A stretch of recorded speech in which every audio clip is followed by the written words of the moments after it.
Assalamualaikum warahmatullahi wabarakatuh. Perkenalkan, nama saya Hasanah Huspa, NIM 21151032. Nah, di sini saya sebagai salah satu mahasiswa Institut Agama Islam Negeri Syekh Abdurrahman Siddiq Bangka Belitung, Fakultas Tarbiyah, Prodi Bimbingan Konseling Pendidikan Islam.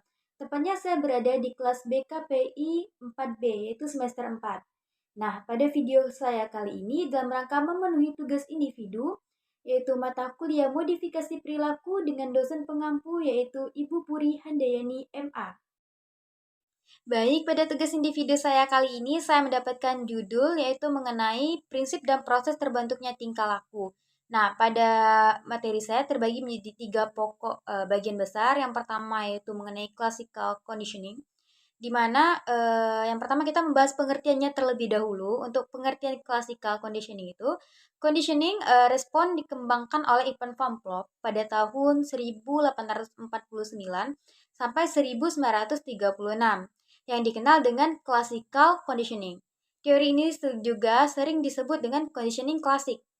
Van Plop mengatakan bahwa perilaku dapat dibentuk melalui rangsangan antara stimulus tak terkondisi dan stimulus terkondisi. Classical conditioning adalah model pembelajaran yang menggunakan stimulus untuk membangkitkan rangsangan secara alamiah melalui stimulus lain. Lalu yang kedua yaitu kita membahas mengenai prinsip classical conditioning, di mana prinsip yang dipakai yaitu penguasaan atau akuisisi. Nah, penguasaan atau bagaimana organisasi mempelajari suatu respon atau respon baru berlaku beberapa tingkatan. Juga semakin sering organisasi itu mencoba lebih kuat penguasaan berlaku. Yang ketiga yaitu mengenai stimulus classical conditioning, masih dengan classical conditioning yaitu berkaitan dengan stimulus. Yang pertama yaitu generalisasi. Dalam eksperimennya, Pavlov juga telah menggunakan lonceng yang berbeda nada, membuat generalisasi bahwa suara yang berbeda atau hampir sama mungkin diikuti dengan respon. Lalu yang kedua itu diskriminasi. Diskriminasi ini sendiri antara lain yaitu rangsangan yang dikemukakan dan memilih untuk tidak bertindak atau bergerak balas. Yang ketiga itu penghapusan. Jika suatu rangsangan terlazim tidak diikuti dengan rangsangan tak terlazim, lama-kelamaan organisme itu tidak akan melakukan respon.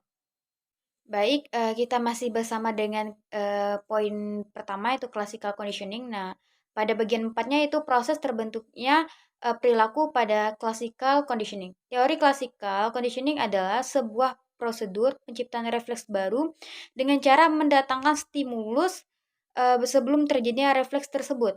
Jadi kita mendatangkan stimulus sebelum terjadinya refleks tersebut.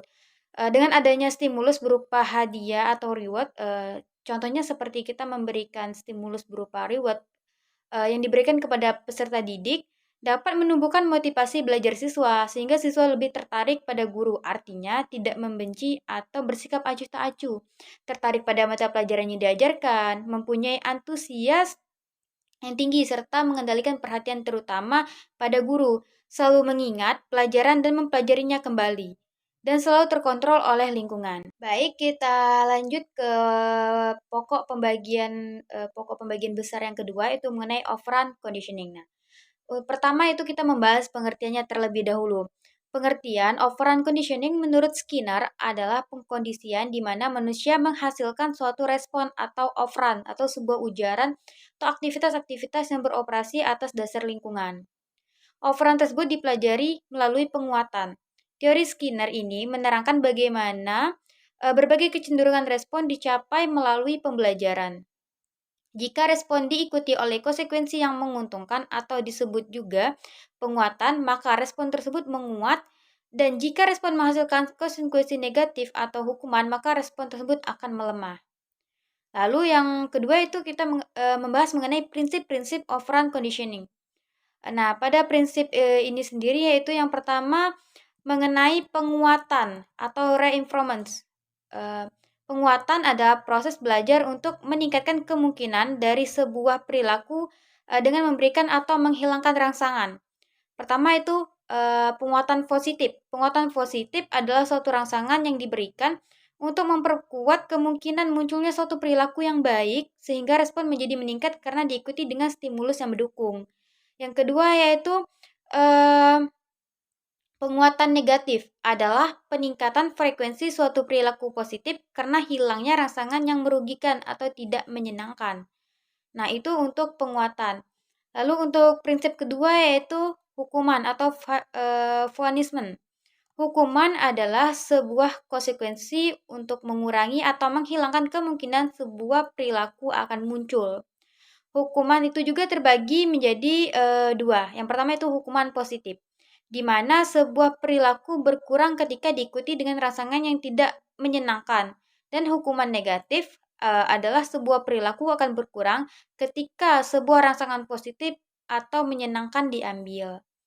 Lalu yang ketiga kita membahas mengenai stimulus operant conditioning, di mana pada stimulus ini sendiri terbagi menjadi beberapa bagian. Yang pertama yaitu generalisasi. Generalisasi pada operant conditioning adalah memberikan respon yang sama terhadap stimulus yang sama atau mirip. Fokus perhatiannya adalah tingkat di mana perilaku disamaratakan dari satu situasi ke situasi yang lainnya. Nah, yang kedua, stimulus operant conditioning yang kedua itu diskriminasi. Diskriminasi adalah operant conditioning berarti melibatkan perbedaan antara stimulus-stimulus dan kejadian-kejadian lingkungan. Atau dapat diartikan merespons stimulus yang menunjukkan bahwa sebuah perilaku akan atau tidak akan dikuatkan. Nah, teruntuk yang ketiga itu sendiri yaitu mengenai extension atau pelenyapan. Nah, pelenyapan merupakan suatu penghentian penguatan. Ingat, pelenyapan adalah suatu penghentian penguatan. Sehingga digambarkan dalam suatu kasus di mana pada perilaku sebelumnya individu mendapatkan penguatan, kemudian tidak lagi dikuatkan sehingga akan ada kecenderungan penurunan perilaku. Maka, hal inilah yang dinamakan munculnya suatu pelenyapan. Kita masuk ke pokok bagian 3, pokok besar ke bagian 3 mengenai modeling. Modeling, yang pertama yang kita bahas mengenai pengertian terlebih dahulu. Oke, pengertian proses modeling. Pengertiannya itu pembentukan perilaku melalui modeling merupakan perbaikan dari pembentukan perilaku melalui conditioning response yang pernah kita bahas sebelumnya dan conditioning operant. Dalam modeling perilaku tidak sekedar akibat dari stimulus dan atau penguatan, tetapi sebenarnya dalam diri individu ada proses mental internal. Proses mental ini akan menentukan apakah perilaku tersebut akan diimitasi untuk diinternalisasi atau tidak. Lalu untuk prinsip-prinsip pada modeling itu sendiri, modeling menggunakan prinsip bahwa perilaku manusia mempunyai interaksi timbal balik yang berkesinambungan antara kognitif, perilaku, dan pengaruh lingkungan. Kebanyakan perilaku manusia dipelajari oleh observasional melalui pemodelan yaitu dari mengamati orang lain.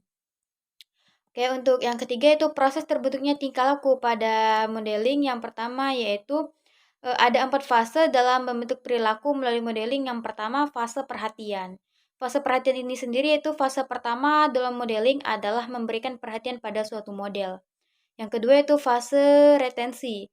Fase ini memberikan kesempatan individu terhadap respon model untuk menyimpan aktif apa yang ia peroleh dalam memorinya. Yang ketiga itu fase reproduksi. Dalam fase ini, bayangan atau kode-kode simbolik verbal dalam memori membimbing penampilan yang sebenarnya dari perilaku yang diperoleh sebelumnya. Gitu. Yang keempat yaitu fase motivasi. Fase terakhir ini mengubah perilaku modeling adalah fase motivasi. Pada fase ini, individu meniru perilaku model karena ia merasa meniru perilaku tersebut dirinya akan meningkat dan kemungkinan memperoleh penguatan. Penguatan tersebut dapat berupa pujian, suatu yang menyenangkan, atau yang lainnya. Baik, sekian paparan materi dari saya mengenai prinsip dan proses terbentuknya tingkah laku. Saya harap video yang telah saya paparkan mengenai materi ini bermanfaat bagi kita semua, terutama bagi saya sendiri dan bagi teman-teman yang menonton video saya kali ini. Jika ada salah kata, saya minta maaf. Kepada Allah, saya mohon ampun. Saya akhiri, wabillahi taufiq wal hidayah. Wassalamualaikum warahmatullahi wabarakatuh. Terima kasih. See you, bye.